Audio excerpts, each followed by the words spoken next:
조금 무뚝뚝하고 거만해 보이는 감이 없진 않다만 그래도 한마디로 말해 견실하고 예의 바른 사람이다. 하지만 어쩌면 첫인상만 그렇게 보이는 것일 수도 있어. 사랑하는 로다야, 그래서 내게 미리 일러두는데 아주 가까운 시일 내에 그를 페테르부르크에서 만나게 될 텐데 첫눈에 뭔가 마음에 들지 않는 구석이 보이더라도 내 성미대로 발끈하거나 지나치게 섣불리 판단하지 말 것을 당부한다. 그가 내게 좋은 인상을 줄 것이라 확신하지만 그래도 혹시나 해서 하는 말이다. 이 일뿐만이 아니라 어느 누구건 그 사람을 잘 알기 위해서는 그 사람을 대할 때 차근차근하고 진중한 태도를 취해야 하며 또 나중에 바로 잡거나 씻어내기가 지극히 어려운 실수를 범하거나 편견에 빠져서는 안 되는 거야. 그런데 페트로비치는 적어도 여러 가지 특성상 매우 훌륭한 사람이다. 처음 우리를 방문했을 때 그는 자기가 매우 실질적인 사람이지만 그의 표현을 빌리자면 오늘날 신세대의 신념을 많은 부분 공유하며 모든 편견의 적이라고 우리에게 분명히 말하더구나. 그 밖에도 이런저런 얘기들을 많이 했는데 그건 그 사람이 약간 허영심이 있고 남들이 자기 얘기를 들어주는 걸 좋아해서 그런 거지만 사실 그게 뭐 결점이라고나 할 수 있겠니? 물론 나는 그가 뭔 소리를 하는지 거의 이해하지 못했지만 두냐가 그러는데 비록 교육을 그리 많이 받지는 못했지만 똑똑하고 착한 사람처럼 보인다고 하더구나. 너도 내 누이 성격 잘 알잖니? 로다야? 그 애는 강하고 현명하고 참을성 있고 비록 불같은 성미를 가졌지만 마음이 넓은 아가씨지. 그건 누구보다 내가 잘 알아. 물론 그의 쪽에서나 그 사람 쪽에서나 딱히 뭐 사랑이다 할 만한 것은 없다마는 그래도 두냐는 똑똑한 아가씨야. 그뿐이냐? 천사처럼 고결한 존재란다. 그러니 남편을 행복하게 해주는 것이 자기 의무라고 생각할 거고 그러면 남편 쪽에서도 자연히 그 애를 행복하게 해주려 하겠지. 그래서 솔직히 비록 일이 너무 급하게 진행된 점이 없지는 않다마는 그 애의 행복에 대해 딱히 염려할 이유는 없을 것 같다. 게다가 그 사람은 매우 계산이 빠른 사람이라 자기가 두냐를 행복하게 해주면 해줄수록 자기가 누릴 부부간의 행복도 점점 공고해진다는 걸 물론 자기 스스로 깨닫게 될 거야. 그리고 성격 차나 오래된 습관이나 생각이 맞지 않는 부분들이 있겠지만 아무리 행복한 부부라도 이건 피해갈 수 없는 거야. 이런 거에 대해서는 두네 치카가 나중에 나에게 자기는 자신 있다고 말했어. 다른 것은 별로 걱정 않으며 그저 앞으로의 관계가 성실하고 공정하기만 하다면 그 애는 뭐라도 참아낼 수 있다고 하더구나.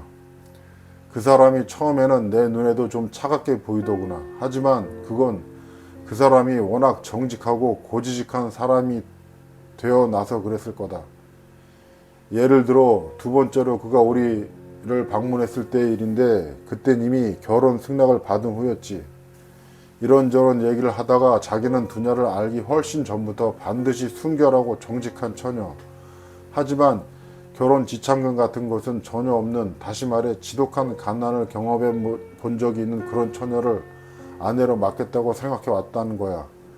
그 이유는 그의 설명에 따르자면 아내에게 아무런 도움도 받지 않은 남편이어야만 아내에게 자기를 은인으로 여기게 하기가 훨씬 쉽기 때문이라는 거야.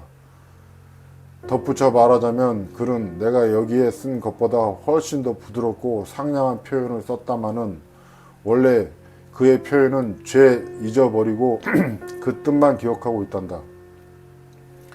게다가 의도적으로 이런 말을 한 건 절대 아니고 얘기에 열중한 나머지 우연히 튀어나온 것 같더라. 그래서 나중에는 자기 말을 정정하고 좀 부드러운 표현을 쓰려고 애를 쓰더구나. 그래도 어쨌거나 나한테는 그런 것이 좀 차가운 것 아닌가 하는 생각이 들어 나중에 두냐에게 말을 했지. 그랬더니 두냐는 오히려 말이 그렇다는 거잖아요. 말은 아직 행동이 아니잖아요. 라고 발끈하더구나. 그야 물론 그렇긴 하지. 결정을 내리는 전날 두네치카는 밤새도록 한잠도 못 자더라. 내가 이미 잠든 줄 알고 침대에서 일어나 밤새 방 안을 이리저리 서성대더니 마침내는 성상 앞에 무릎을 꿇고 앉아 오랫동안 열심히 기도를 하더라. 그러더니 아침이 되자 마음을 결정을 내렸다고 나에게 말하더구나. 표트르 페트로비치 씨가 일간 페테르부르크에 다니러 간다는 얘기는 내가 이미 했지? 페테르부르크에는 큼직한 사건이 많아. 거기다 변호사 사무실을 열려고 하고 있단다. 그는 이미 오래 전부터 여러 가지 소송 사건과 민사소송권 등을 취급해 왔는데 얼마 전에도 매우 중요한 민사소송권 하나를 이겼단다. 이번에 페테르부르크 쪽에 꼭 가야 하는 것도 거기 원로원에 중대한 일이 있어서란다. 그러니 사랑하는 로다야, 그는 모든 방면으로 내게 도움이 될 거야. 나와 두냐는 이제 내 미래의 출세도 오늘부터 당장 결정적으로 시작될 수 있다고, 그리고 내 장래는 이미 따놓은 당상이라고 여기고 있다. 아, 정말 그렇게만 되어준다면 이것이야말로 전능하신 하나님께서 우리에게 직접 베풀어 주신 은총이 아니면 대체 뭐란 말이냐. 두냐는 오로지 그것만을 꿈꾸고 있단다. 우리는 이 점에 대해 표트르 페트로비치와 이미 몇 마디 얘기를 해보았다. 물론 자기도 비서가 없어서는 안 될 테니 전혀 모르는 남한테 월급을 주느니 이왕이면 친척에게 주는 게 자기로서도 좋다고 아주 조심스레 말하더구나. 내가 이런 일에 잘 맡기만 하다면 하는 조건을 달면서 말이지. 하지만 대체 내가 아니면 누가 맡는단 말이냐. 하지만 또 내가 대학에 다니면서 자기 사무실에서 일할 시간이 있겠나 하는 의구심도 표현하더구나. 이번에는 얘기가 거기까지 끝났다만 지금 두냐는 오로지 그 생각밖에 없단다. 그 애는 지금, 그것도 벌써 며칠째 진짜 열성적으로 나중에 페트로비치의 소송 업무에서 내가 그의 동료로, 아니 심지어 동업자가 될 수도 있겠다는 계획을 아주 짱짱하게 다 짜놨단다. 게다가 내가 법학관이 좀 잘된 일이니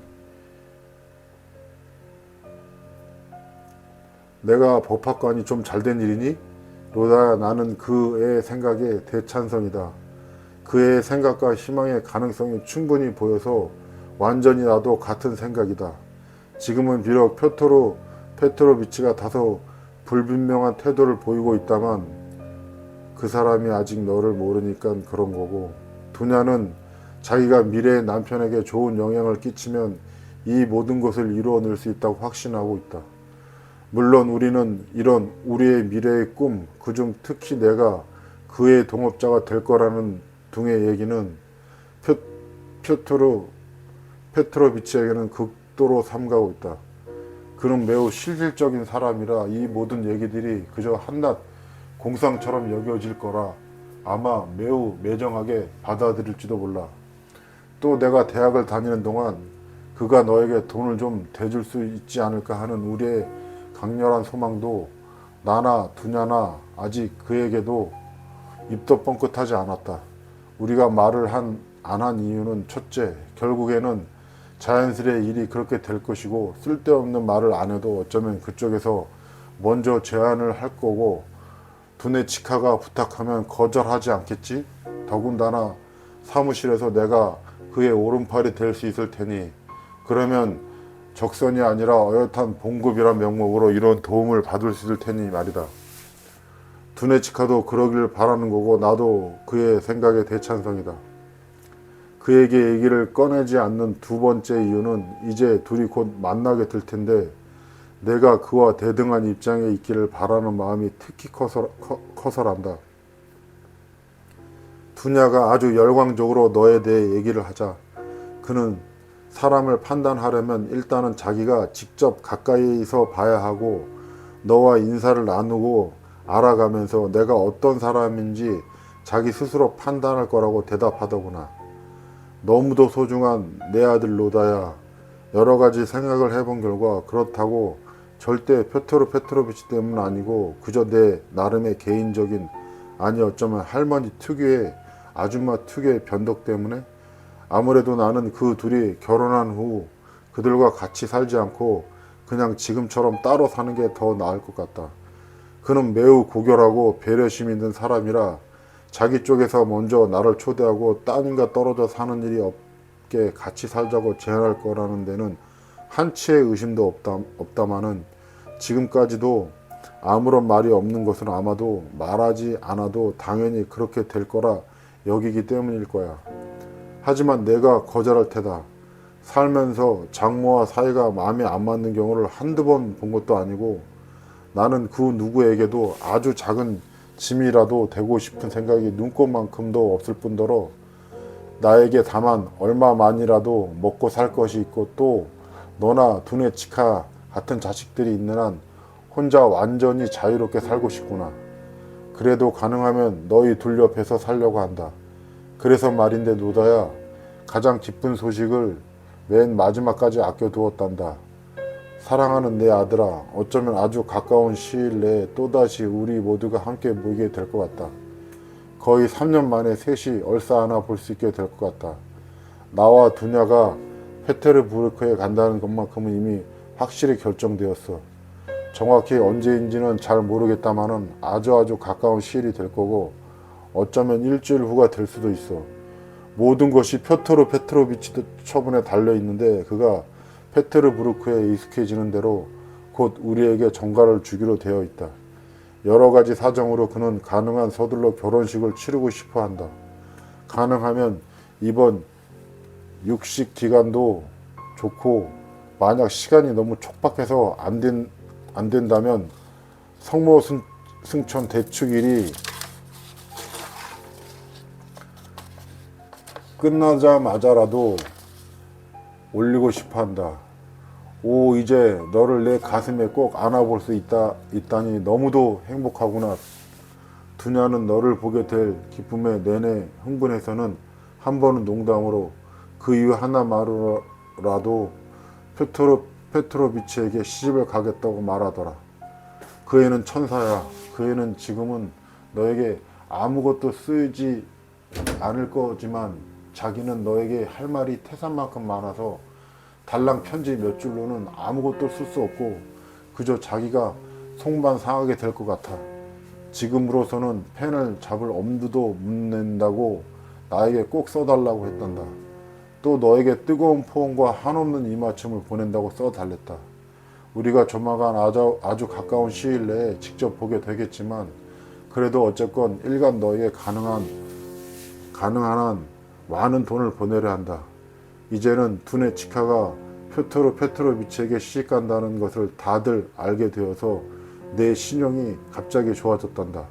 그래서 아파나시 이바노비치가 내 연금을 담보로 이제는 75루블까지 빌려줄 거라는 걸 거의 확실히 알고 있어. 그러면 너에게 아마 25루블 아니 어쩌면 30루블까지도 보낼 수 있을 거다.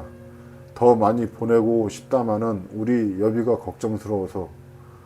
표토르 페트로비치 사람이 워낙 좋아서 수도까지 가는 우리 경비 일부, 그러니까 우리 짐과 커다란 트렁크 비용은 자진해서 자기가 되겠다고 했지만 그쪽의 지인들을 통해 어떻게 처리한 모양이더라. 어쨌든 페테르부르크에 도착한 다음 하다못해 처음 며칠간이라도 생각을 해야 하고 땡전 한 푼 없이 불쑥 갈 수는 없는 노릇 아니겠니? 그리고 나와 두냐가 이미 모든 것을 아주 정확하게 계산을 해 보았는데 여비가 그리 많이 들지는 않을 것 같다. 우리 집의 철도역까지는 다 합해서 고작해야 90베르스타 정도고 만일의 경우에 대비해 아는 농부의 집마차를 이미 잘 합의해 놓았단다. 거기서 두네 치카와 나는 3등 칸을 타고 편안히 갈 거다. 그러니 어쩌면 너에게 25루블이 아니라 거의 확실히 30루블을 보낼 수 있을 거다.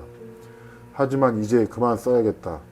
2장이나 백팩에 썼고 이제 더 이상 쓸 자리도 남아있지 않다. 우리 얘기도 완전히 다 했고 그러고 보니 그동안 정말 많은 일이 있었구나.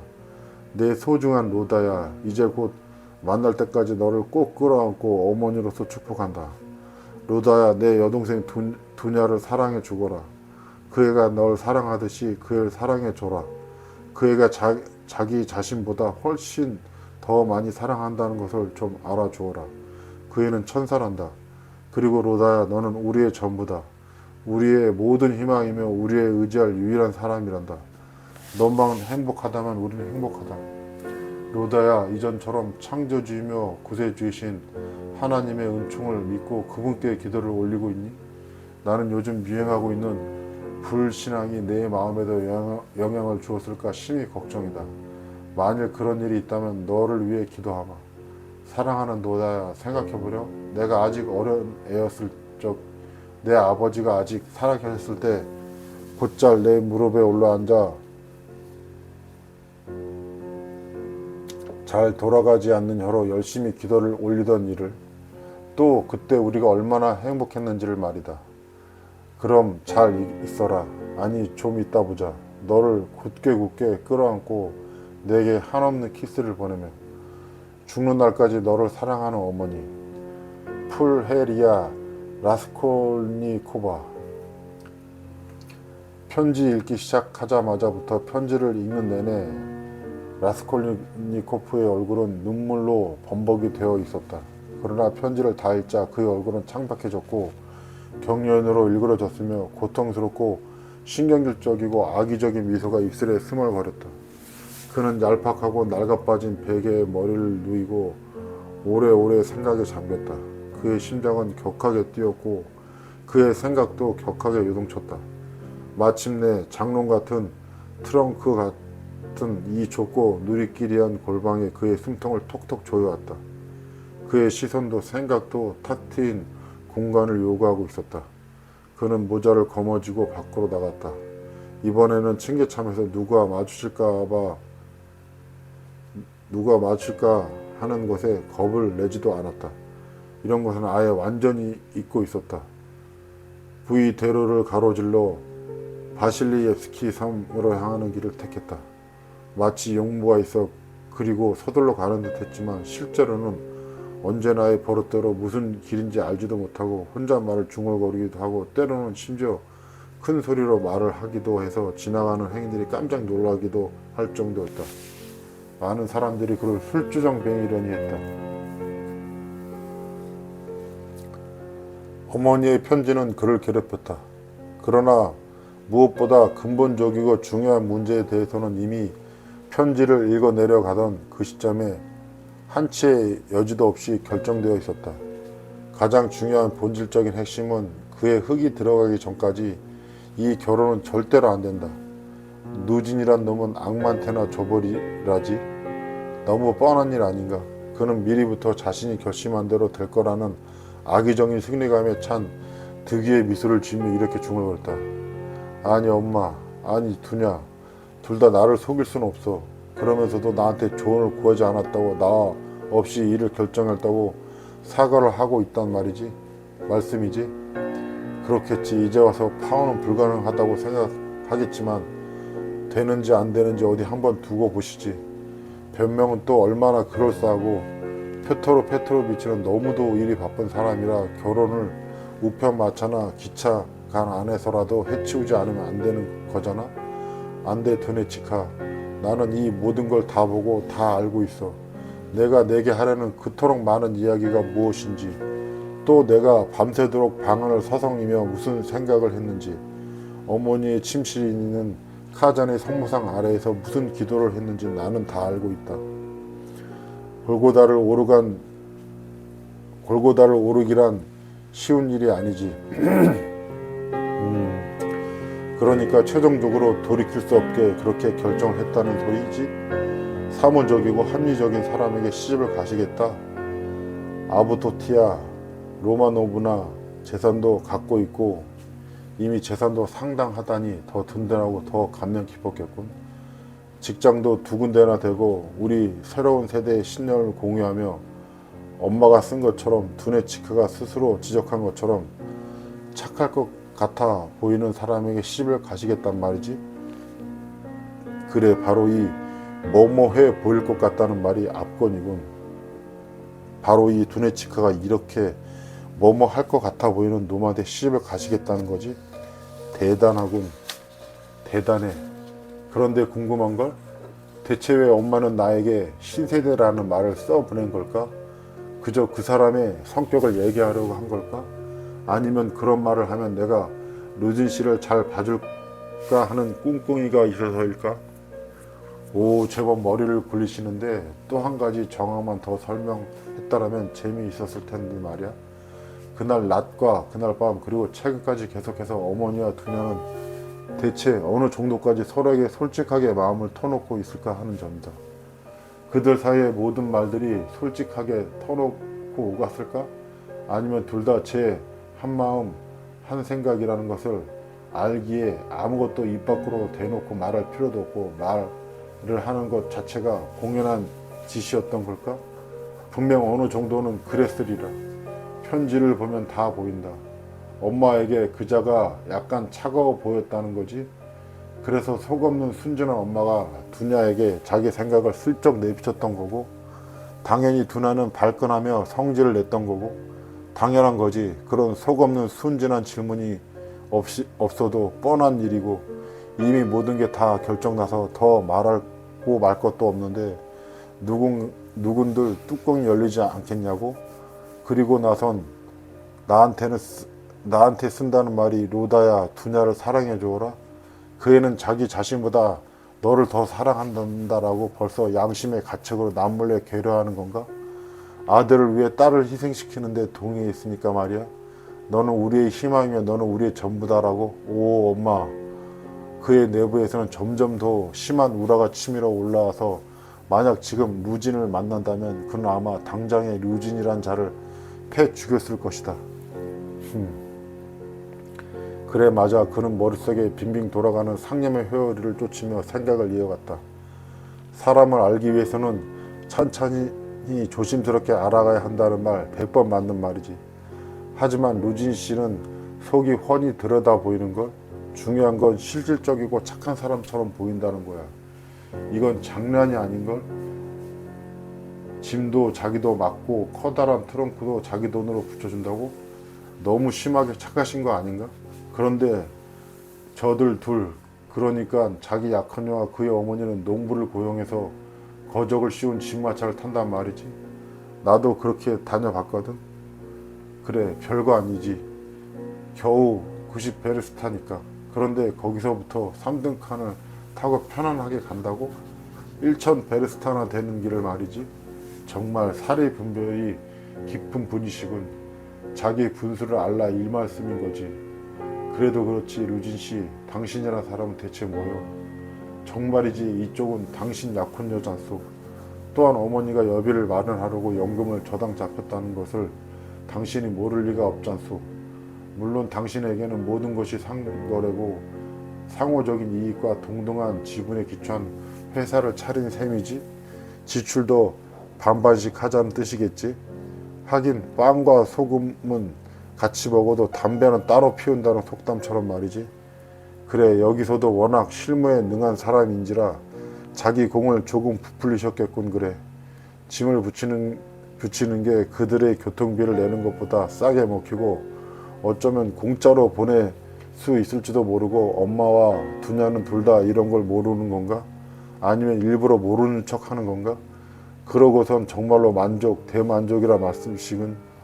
그리고 또 지금은 꽃봉오리일 뿐이고 진짜 과실을 앞으로 잔뜩 따 먹을 거라고 어떻게 그렇게 생각할 수 있단 말인가? 정말이지 여기서 중요한 건 그 사람이 짠돌이라는 것도 아니고 째째하다는 것도 아니다. 바로 이 모든 것에 깃든 마음가짐이 문제다. 이게 바로 결혼을 한 다음에 그가 보여줄 마음가짐이라는 거다. 일종의 예언인 셈이지. 하지만 엄마는 대체 왜 이렇게 돈을 펑펑 써대는 거지? 뭘 갖고 페테르부르크에 나타나시겠다는 거야?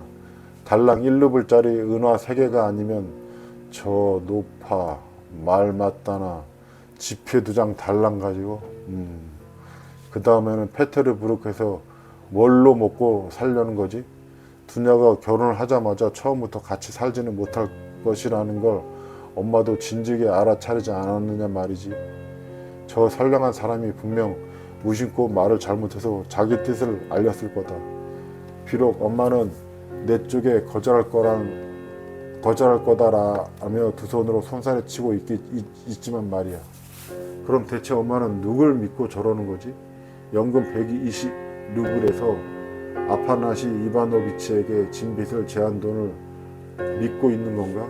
지금도 거기서 겨울 머릿수건을 뜨고 덧솜에 술을 놓느라 당신의 노안을 상하고 있으면서, 그리고 그 고생하며 머릿수건을 떠봐야 연금 120루블에 다 합해도 고작 20루블 남짓 보탤까 말까 하다.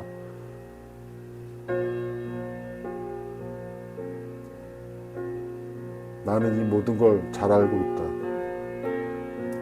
그러니까 어찌되었건 루진 씨의 고결한 감정에 기대를 걸고 있다는 말씀이고, 그 사람이 먼저 그러자고 제안할 거고 통사정을 할 거다라는 거지. 그렇게 주머니를 활짝 벌리고 열심히 기다려 보시구려. 이런 실러식의 아름다운 영혼을 가진 사람들은 언제나 이런 식이라니까.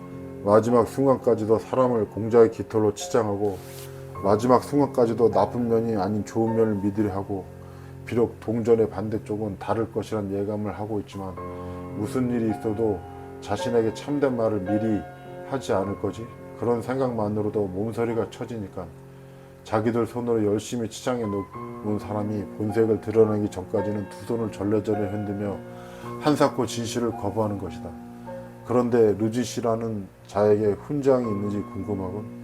내 장담하는데 안나 훈장이 단추구멍에 달려 있을 거야. 그리고 상인들이나 청부업자들의 집에 식사를 하러 갈 때면 그걸 달고 가겠지. 어쩌면 자기 결혼식에도 달고 올걸. 제기라 빌어먹을 자식 같으니라고. 그래 엄마야, 그러라고 해. 원래 그런 분이니까. 그런데 두냐는 대체 뭐지? 사랑스러운 두네 치카, 나는 너를 잘 알아. 우리가 마지막으로 만났을 때 너는 벌써 20살이었지. 나는 내 성격도 훤히 알고 있어. 엄마는 편지에다 두네 치카라는 많은 것을 참을 수 있단다라고 썼지. 그런 것 좀 나도 진즉부터 알고 있었어. 벌써 2년 반 전부터 그걸 알고 있었고, 그 2년 반 동안 꼬박 그것에 대해 생각했어. 그것이란다. 그것이란 건 두네 치카는 많은 것을 참을 수 있다는 바로 그 점이지. 스비드리가일로프 씨와 그로 인한 많은 불미스러운 일들을 다 견딜 수 있었으니 정말로 많은 것을 참고 견뎌낼 수 있다는 뜻이지. 그런데 이제는 엄마까지 합세해서 루즈 씨 같은 인간을 참아낼 수 있다고 상상했단 말이지. 남편의 은혜로움에 의해 가난과 극변에서 벗어난 여자가 최고의 아내라는 이론을 늘어놓는 작자. 그것도 첫 만남부터 그런 소리를 늘어놓는 작자를 참아낼 수 있다는 거지. 그래, 그가 사람을 정말로 합리적인데 잠시 무심코 말을 잘못해서 그랬다고 치자. 어쩌면 전혀 무심코 헛말을 한 게 아니고 일부러 자기 속내를 더 잘 드러내기 위해 그랬을지도 모른다. 그렇다면 두냐는 뭐지?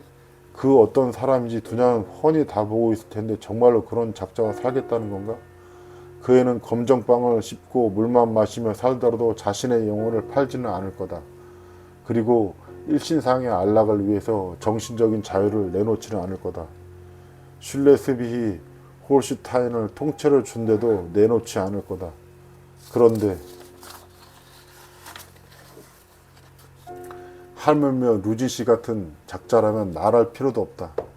아니, 내가 아는 한 두냐는 그런 여자가 아니야. 그래, 지금도 그건 변하지 않았지. 물론이고 말고 말할 필요도 없어. 스비드리가 일로프 씨 집 사람들 때문에 괴로웠을 거다.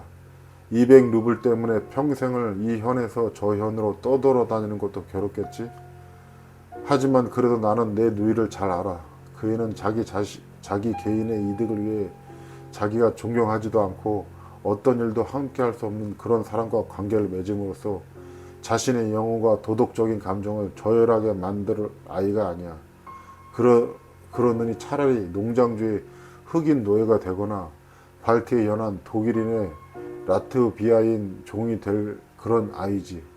설사 루지 씨가 온몸이 순금이나 보석으로 되어 있다 하더라도 루지 씨의 합법적인 첩이 될 것에 동의하지 않을 것이다. 그렇다고 지금은 대체 왜 그것을 동의한 것인가? 대체 무슨 일이란 말인가? 이 수수께끼 해답은 어디에 있단 말인가? 답은 너무 뻔하다. 자기를 위해서는, 자기 한 몸의 안락을 위해서는, 심지어 자기 목숨을 구하기 위해서라도 결코 자기의 영혼을 팔지 않지만, 사랑하는 사람을 위해서라면, 열렬히 숭배하는 사람을 위해서라면 기꺼이 자기를 파는 것이다. 수수께끼의 열쇠는 바로 이것이다. 오라비를 위해, 어머니를 위해 자기를 파는 것이다. 자기의 모든 것을 팔아버리는 것이다. 사람이란 경우에 따라서는 자신의 도덕적 감정을 억누르고 자유도 평화도 심지어 양식까지도, 아니 그 이상의 것까지도 고물시장에 내다 놓는 것이다. 자기 인생은 억만지처로 멸망해도 좋다는 거다. 다만 사랑하는 사람이 행복하기만 된다면 말이다. 그뿐만 아니라 자기의 고유의 궤변을 고안해내고 예수의 교도들에게 배운 대로 이렇게 해야만 한다. 좋은 목적을 위해서는 정말로 이렇게 해야만 한다고 잠시만이라도 자신을 달래며 스스로를 설득할 것이다. 우리는 바로 이렇게 생겨먹은 존재들이다. 모든 게 명약관화하다. 다름 아닌 로디온 로마노비치가 주인공으로 전면에 등장하는 것이 분명하다. 그래, 말하자면 그의 행복도 꾀할 수 있고 학비도 될 수 있고 사무소에서 동업자로도 만들 수 있고 그의 운명 전체를 보장해 줄 수 있다는 거겠지. 어쩌면 나중에는 명예와 존경을 받는 부자가 될지도 모르고 어쩌면 영광스러운 사람으로 생을 마칠지도 모르겠군. 그렇다면 어머니에게는 바로 이 소중한 로다가 맏아들이다. 이 소중한 맏아들을 위해서라면 아무리 훌륭한 딸일지라도 기꺼이 희생시키려는 것이다. 정말이지 눈물겹도록 감동적이고 불공평한 심장이여. 그래, 그렇다면 우리 역시 저 소네치카의 운명을 거부할 수 없다는 것인가? 아, 소네치카 마르멜라 도바여. 이 세상이 지속되는 한 영원히 존재할 소네치카여. 어머니와 너는 과연 어떤 희생을 감수해야 할지 완전히 측량을 해보았더냐? 그리고 감당할 수 있겠더냐? 무슨 이득이 있더냐? 과연 합리적이더냐? 두네치카야, 너는 소냐의 운명이 요즘 같은 놈에게 시집가는 너의 운명에 비해 조금도 수치스러울 것이 없다는 것을 알기는 하는 거냐? 딱히 사랑이라는 것을 있을 수는 없다만 이라고 엄마는 쓰고 있지. 그런데 사랑은 제쳐두고 존경조차 있을 수 없다면, 아니 오히려 벌써부터 혐오와 경멸을 넘어 극도의 혐오만이 있다면, 그렇다면 어쩔 건가? 그렇다면 또다시 특별한 깔끔함을 유지해야 한다는 것이겠군. 그렇지 않은가? 이 깔끔함이 대체 뭘 의미하는지 알고 있는지, 알고나 있으시냐고. 루진식의 깔끔함과 소네치카의 깔끔함이 같은 의미라는 것을 너는 알고 있느냐? 아니 어쩌면 루진 부인의 깔끔함이 더 나쁘고 추악하고 더 천한 것일지도 모른다. 왜냐하면 두네치카야, 내가 그 깔끔함으로 살아야 하는 것에는 약간의 안락함에 대한 기대를 해보겠다는 계산도 있다마는 소냐의 경우는 그야말로 굶어 죽느냐 사느냐 하는 문제니까 말이다. 이런 특별한 깔끔함은 정말 비싼 대가가 따른단다. 두네치카, 그러다 나중에 가서 힘에 부치게 되면 그때는 후회할 테지. 엄청난 비애와 슬픔, 저주 그리고 눈물을 다른 모든 사람들한테는 다 감출 텐데, 왜냐하면 너는 대놓고 떠들고 다니는 마르파 페트로브나 같은 사람은 아니잖니. 그렇게 되면 그때 어머니는 어떻게 될까? 정말이죠. 어머니는 지금도 벌써 마음이 편치 않아 괴로워하는데 모든 걸 분명히 다 알게 될 그때는 어떻게 될까? 그럼 너는 대체 정말로 나에게 대해서 생각을 해보긴 한 거냐? 나는 너의 희생을 원치 않는다. 두네치카야, 정말 싫다고. 엄마, 내가 살아있는 한 그런 일은 없을 거다. 절대 없을 거야. 내가 받아들이지 않겠어. 그는 갑자기 정신을 퍼뜩 차리고는 우뚝 멈춰섰다. 절대 없을 거라고. 그런 일이 일어나지 않게 내가 대체 뭘 할 건데. 못하게 금지라도 할 텐가? 대체 무슨 권리로? 그런 권리를 갖기 위해 그들에게 뭘 약속할 수 있는데, 학교를 마치고 직장을 잡으면 그들에게 내 운명과 내 미래를 몽땅 바치겠다고?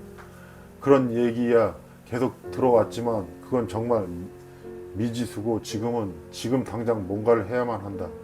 너도 이걸 알고 있잖아. 그런데 너는 지금 뭘 하고 있지? 그들의 등골을 우려먹고 있잖아.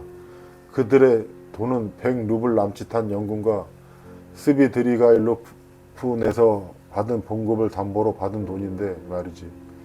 이 미래의 백만장자 양반아, 저 둘의 운명을 관장하는 제우스야. 자네는 스비드리가일로프나 아파나시 이나보노비치 바우루신 같은 사람들한테서 대체 무엇으로 그들을 보호하겠다는 거지? 10년 후라고? 그래, 10년 후면 어머니는 머릿수건을 뜨느라, 아니 어쩌면 눈물을 하도 많이 흘려 장님이 되어 있을 거다. 또 못 먹어서 비쩍 말라 비틀어졌을 테고, 내 누이는, 그래 한번 생각해 보시. 내 누이는 10년 후에 어떻게 돼 있을까? 아니 그 10년 동안 어떻게 될까? 짐작이 가겠지? 이런 질문들로 그는 자신을 괴롭히고 조롱하며 일종의 쾌감조차 느꼈다. 게다가 이 모든 것을 조금도 새롭 것이었고 급작스러운 것도 아니었고 오랫동안 골물대로 골마온 오래된 질문이었다. 이미 오래전부터 이런 질문들이 그를 괴롭히기 시작했고 그의 가슴을 갈갈이 찢어 누웠다. 아주 오래전부터 짐과 같은 우수가 그의 안에 싹트고 자라나고 쌓였으며 최근에는 완전히 무르익고 웅축되어 무시무시하고 거칠고 환상적인 질문의 형태를 띠더니 거부할 수 없이 해결을 요구하며 그의 심장과 이성을 괴롭히기 시작했다. 그런데 지금 어머니의 편지가 갑자기 벼락처럼 그를 내리쳤다. 분명한 것 한 가지는 이제는 이런 질문을 해결할 수 없다고 생각하며 수동적으로 괴로워하고 슬퍼만 해서는 안 되고 지금 당장 한시라도 빨리 반드시 뭔가를 해야만 한다는 거다. 무슨 일이 있더라도 뭔가 결단을 내려야만 한다. 그렇지 않으면 삶 전체를 완전히 거부해야 한다. 그가 갑자기 광분하게 소리쳤다. 있는 그대로의 운명을 순순히 단번에 영원히 받아들이고 행동하고 살고 사랑할 일체의 모든 권리를 거부하고 자신의 내부에 있는 모든 것을 완전히 죽여버려야만 한다. 이해하시겠나요? 선생, 더 이상 어디에 또 갈 곳이 없다는 게 무슨 뜻인지 이해하시겠나요? 이제 마르멜라 도프가 던진 질문이 불쑥 떠올랐다. 어제 마르멜라 도프가 던진 질문이 불쑥 떠올랐다. 왜냐하면 모든 사람에게는 어디로라도 갈 곳이 있어야 하거든요. 갑자기 그는 부르르 몸소리를 쳤다. 역시나 어제의 생각 중 다른 하나가 또다시 머릿속을 휙 하고 스쳐 지나갔다. 그러나 이 생각이 스쳐 지나갔기 때문에 몸소리를 친 것은 아니었다. 그의 생각이 반드시 스쳐 지나가리라는 것을 정말로 알고 있었고 예감하고 있었으며 심지어 벌써부터 기다리고 있던 차였다. 게다가 이 생각이란 것이 어제의 생각과는 완전히 다른 것이었다. 그 차이는 한 달 전, 아니 바로 어제까지만 해도 그것은 한낱 몽상에 지나지 않았는데 지금 그것은 불현듯 몽상이 아니고 뭔가 새롭고 무시무시한 전혀 낯선 형태로 나타난다는 것이다. 그리고 그 자신이 갑자기 이것을 깨닫게 된 것이다. 머리를 얻어맞는 듯 멍해지고 눈앞이 캄캄해졌다. 그는 서둘러 주위를 둘러보며 무언가를 찾았다. 좀 앉고 싶어서 벤치를 찾아 두리번거렸다. 그때는 K 산책로를 걷고 있었다. 앞에 한 100보쯤 된 곳에 벤치가 보였다. 그는 최대한 빠른 걸음으로 걸어갔다. 하지만 도중에 작은 사건 하나가 생겨 몇 분간 온통 주의를 빼앗겼다. 벤치를 발견하고 그리고 가다가 한 20걸음쯤 앞쪽에 걸어가고 있는 한 여자를 보았다. 하지만 처음에는 지금까지 그의 앞에 어른거린 다른 모든 대상들처럼 그녀에게 전혀 주의를 기울이지 않았다. 집으로 돌아가는 도중에도 어떤 길을 걷고 있는지 전혀 기억하지 못하는 일이 이미 수차례나 있었고 그런데 이미 익숙해져 있었다. 그런데 지금 그의 앞을 걸어가고 있는 여자는 첫눈에도 알아차릴 만큼 매우 이상한 구석이 있어서 점점 더 그녀에게 주의를 기울이기 시작했는데 처음에는 어딘가 불쾌한 듯이 내키지 않은 채 보기 시작했지만 나중엔 점점 더 심해져 눈을 뗄 수 없을 정도가 되었다. 그는 이 여자의 어디가 그토록 이상한 건지 문득 알고 싶어졌다. 첫째, 그녀는 아주 어린 것이 분명했다. 그런 어린 아가씨가 이런데 이렇게 더운데 모자도 쓰지 않고 양산도 없이 장갑도 끼지 않은 채 우스꽝스러운 양말을 절레절레 흔들며 걷고 있었다. 그녀는 가벼운 소재로 된 원피스를 매우 이상하게 입고 있었다. 뒤쪽 허리 부분은 단추는 겨우 채워져 있었고 치마는 허리부터 쭉 찢겨 이리저리 흔들거리며 너덜너덜 축 처져 있었다. 훤히 드러난 목에는 작은 삼각 스카프가 둘러져 있었는데 그것도 어딘지 삐뚤음하게 옆으로 삐쭉 튀어나와 있었다. 그것도 모자라 이 아가씨는 이쪽저쪽 사방으로 비틀거리며 여기저기 걸려 넘어질 듯 위태위태하게 걷고 있었다. 마침내 이 만남이 라스콜니코프의 모든 주의를 일시에 환기했다. 그는 바로 벤치 옆에서 아가씨와 마주쳤는데 벤치에 다다르자마자 그녀는 한쪽 구석에 푹 쓰러졌다. 몹시 필요한 듯이 벤치 등받이에 머리를 기대고 눈을 감았다. 그는 그녀를 들여다보자마자 만취 상태라는 것을 당장 알아차렸다. 이런 현상을 본다는 것이 이상하기도 하고 기괴하기도 했다. 그는 혹시 자기가 잘못 본 게 아닌가 하는 생각이 마저 들었다. 그의 앞에는 16 아니 어쩌면 15이 될까 말까 한 아주 작고 앳된 얼굴이었다.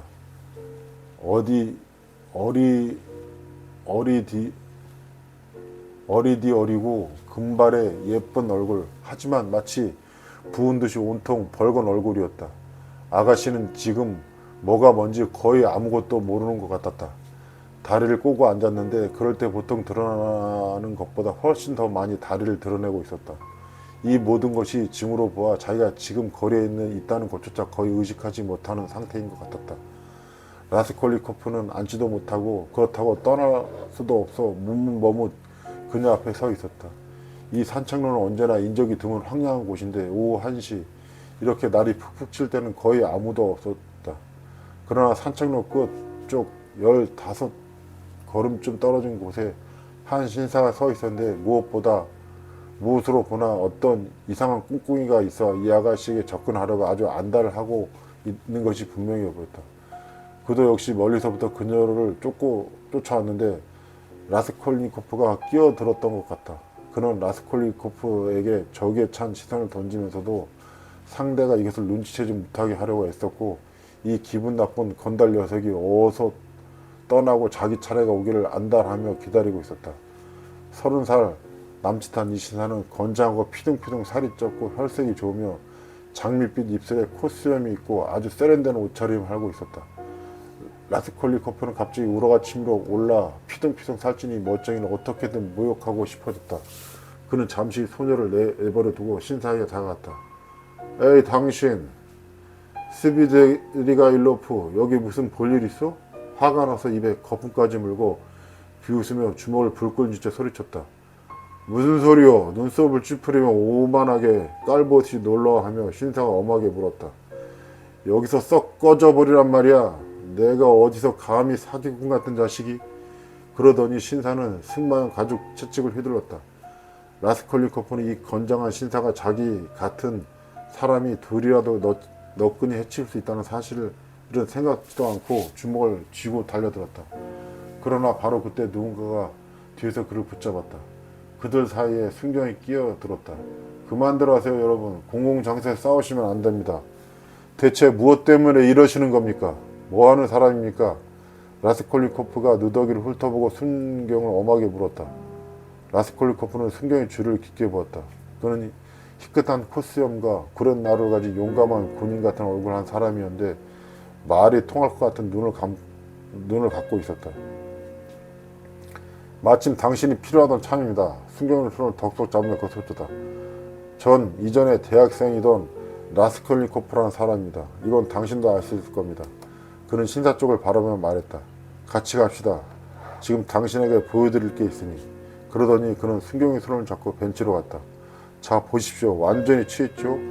방금 이 산책로를 걷고 있었어요. 어떤 사람인지 누가 알겠습니까?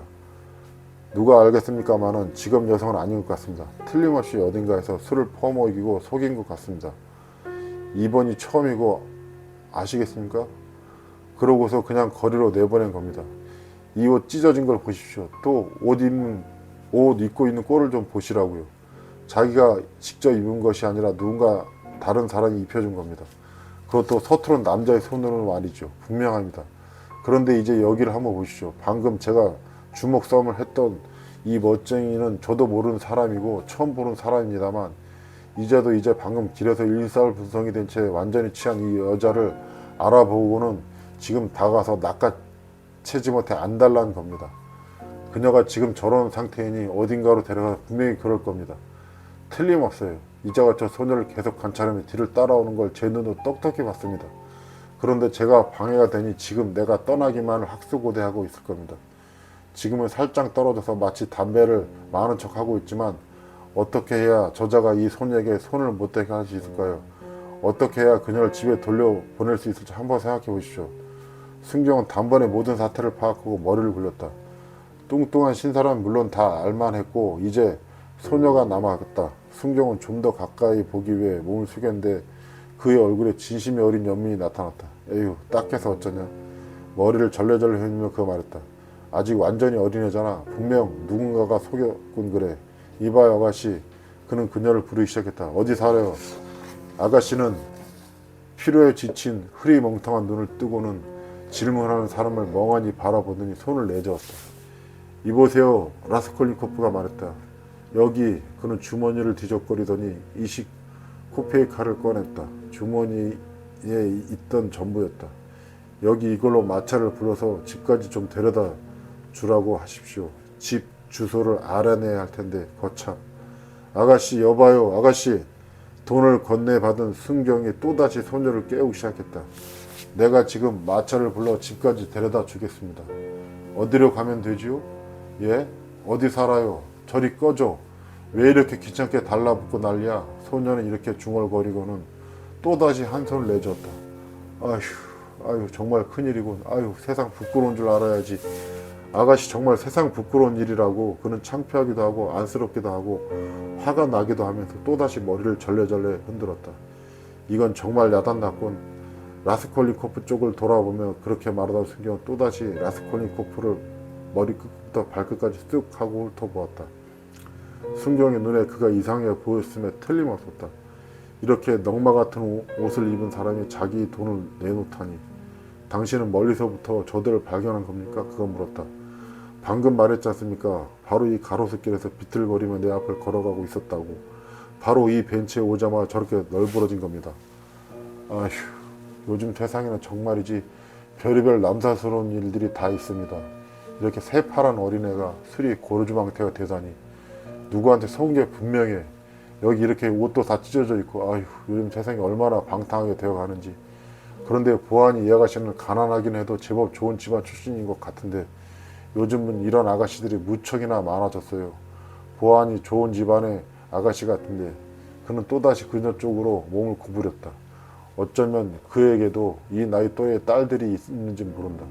좋은 집안의 아가씨같이 고상한 습성과 온갖 유행을 다 쫓는 그런 딸들이. 중요한 건 라스콜니코프가 애가 타서 부산을 떨었다. 저 비열한 놈이 손에 들어가서는 안 된다는 겁니다. 저놈이 이 아가씨에게 대체 어떤 몹쓸 짓을 할지 저놈이 속셈이 뭔지 아주 뻔합니다. 저 비열한 자식. 떨어질 생각도 안 하는군. 라스콜니코프 큰소리로 이렇게 말하며 대놓고 손가락으로 그 남자를 가리켰다. 이 말을 들은 신사는 또다시 성질을 한바탕 부리려다가 생각을 고쳐먹고 그저 경멸의 시선을 보내는 것으로 그쳤다. 그러더니 천천히 10걸음 정도 멀어지더니 또다시 멈춰섰다. 저런 놈 손에 들어가지 않게 할 수 있지만 하사관인 순경이 머리를 굴리며 대답했다. 어디로 데려다 줘야 할지만 알아도 좋을 텐데. 아가씨 이봐요 아가씨. 그가 소녀 쪽으로 또다시 몸을 굽혔다. 그러자 갑자기 시둥글에 눈을 번쩍 뜨더니 마치 뭐가 뭔지 이해가 간다는 듯 벤치에서 일어나 왔던 방향으로 다시 되돌아갔다. 아휴 뻔뻔한 놈들. 왜 자꾸 귀찮게 달라붙고 난리야. 다시 한번 손을 내젓고는 그녀가 이렇게 중얼거렸다. 그녀는 걸음을 재촉해서 걸어갔지만 걸음거리는 여전히 아까처럼 심하게 비틀거렸다. 비록 맞은편 길로 가긴 했지만 멋쟁이는 그녀에게 눈을 떼지 않은 채 그녀의 뒤를 쫓아갔다.